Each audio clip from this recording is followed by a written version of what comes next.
முதல் வாசகம். அடிப்போர்க்கு என் முதுகையும் தாடியைப் பிடுங்குவோர்க்கு என் தாடையையும் ஒப்புவித்தேன். இறைவாக்கினர் எசாயா நூலிலிருந்து வாசகம். அதிகாரம் 50, இறைவசனங்கள் 5 முதல் 9. ஆண்டவராகிய என் தலைவர் என் செவியைத் திறந்துள்ளார். நான் கிளர்ந்தெழவில்லை, விலகிச் செல்லவும் இல்லை. அடிப்போர்க்கு என் முதுகையும் தாடியைப் பிடுங்குவோர்க்கு என் தாடையையும் ஒப்புவித்தேன். நிந்தனை செய்வோர்க்கும் காரி உமிழ்வோர்க்கும் என் முகத்தை மறைக்கவில்லை. ஆண்டவராகிய என் தலைவர் துணை நிற்கின்றார், நான் அவமானம் அடையேன். என் முகத்தை கற்பாறை ஆக்கிக் கொண்டேன். இழிநிலையை நான் அடைவதில்லை என்று அறிவேன். நான் குற்றமற்றவன் என எனக்கு தீர்ப்பு வழங்குபவர் அருகில் உள்ளார். என்னோடு வழக்காடுபவன் எவன்? நாம் இருவரும் எதிரே நிற்போம். என் மீது குற்றம் சாட்டுபவன் எவன்? அவன் என்னை நெருங்கட்டும். இதோ ஆண்டவராகிய என் தலைவர் எனக்கு துணை நிற்கின்றார். நான் குற்றவாளி என தீர்ப்பிட யாராயில் இயலும்? இது ஆண்டவரின் அருள்வாக்கு. இறைவா உமக்கு நன்றி. இரண்டாம் வாசகம். நம்பிக்கை செயல் வடிவம் பெறாவிட்டால் தன்னிலே உயிரற்றதாய் இருக்கும். திருத்தூதர் யாக்கோபு எழுதிய திருமுகத்திலிருந்து வாசகம். அதிகாரம் 2, இறை வசனங்கள் 14 முதல் 18.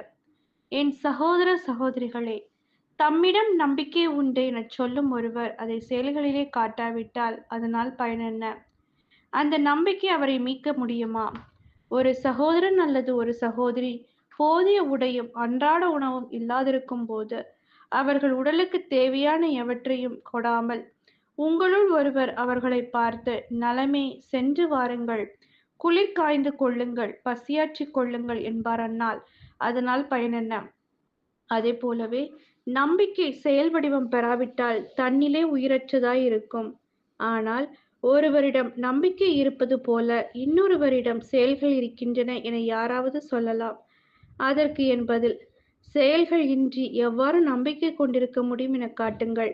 நானோ என் செயல்களின் அடிப்படையில் நான் கொண்டுள்ள நம்பிக்கையை உங்களுக்கு காட்டுகிறேன். இது ஆண்டவரின் அருள்வாக்கு. இறைவா உமக்கு நன்றி. நற்செய்தி வாசகம். மானிட மகன் பலவாறு துன்பப்பட வேண்டும். மார்க் எழுதிய தூய நற்செய்தியிலிருந்து வாசகம். அதிகாரம் 8, இறை வசனங்கள் 27 முதல் 35. அக்காலத்தில் இயேசு தம் சீடருடன் பிலிப்பு செசரியாவை சார்ந்த ஊர்களுக்கு புறப்பட்டு சென்றார். வழியில் அவர் தம் சீடரை நோக்கி, நான் யார் என மக்கள் சொல்கிறார்கள் என்று கேட்டார். அதற்கு அவர்கள் அவரிடம், சிலர் திருமுழுக்கு யோவான் எனவும், வேறு சிலர் எலியா எனவும், மற்றும் சிலர் இறைவாக்கினருள் ஒருவர் எனவும் சொல்கின்றனர் என்றார்கள். ஆனால் நீங்கள் நான் யார் என சொல்கிறீர்கள் என்று அவர் அவர்களை கேட்க, பேதுரு மறுமொழியாக, நீர் மெசியா என்று உரைத்தார். தம்மை பற்றி எவரிடமும் சொல்ல வேண்டாம் என்று அவர்களிடம் அவர் கண்டிப்பாய் கூறினார். மானிட மகன் பலவாறு துன்பப்படவும், மூப்பர்கள், தலைமை குருக்கள், மறைநூல் அறிஞர்கள் ஆகியோரால் உதறி தள்ளப்பட்டு கொலை செய்யப்படவும் 3 நாட்களுக்கு பின் உயிர்த்தெழவும் வேண்டும் என்று இயேசு அவர்களுக்கு கற்பிக்கத் தொடங்கினார். இதையெல்லாம் அவர் வெளிப்படையாகவே சொன்னார். பேதுரு அவரை தனியே அழைத்து கடிந்து கொண்டார். ஆனால் இயேசு தம் சீடர்கள் பக்கம் திரும்பி பார்த்து பேதுருவிடம், என் கண்முன் நில்லாதே சாத்தானே, ஏனெனில் நீ கடவுளுக்கு ஏற்றவை பற்றி எண்ணாமல் மனிதருக்கு ஏற்றவை பற்றியே எண்ணுகிறாய் என்று கடிந்து கொண்டார்.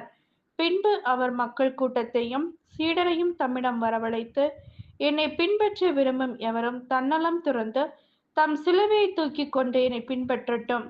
ஏனெனில் தம் உயிரை காத்துக்கொள்ள விரும்பும் எவரும் அதை இழந்து விடுவார். என் பொருட்டும் நற்செய்தியின் பொருட்டும் தம் உயிரை இழக்கும் எவரும் அதை காத்துக்கொள்வார் என்றார். இது கிறிஸ்துவின் நற்செய்தி. கிறிஸ்துவே உமக்கு புகழ்.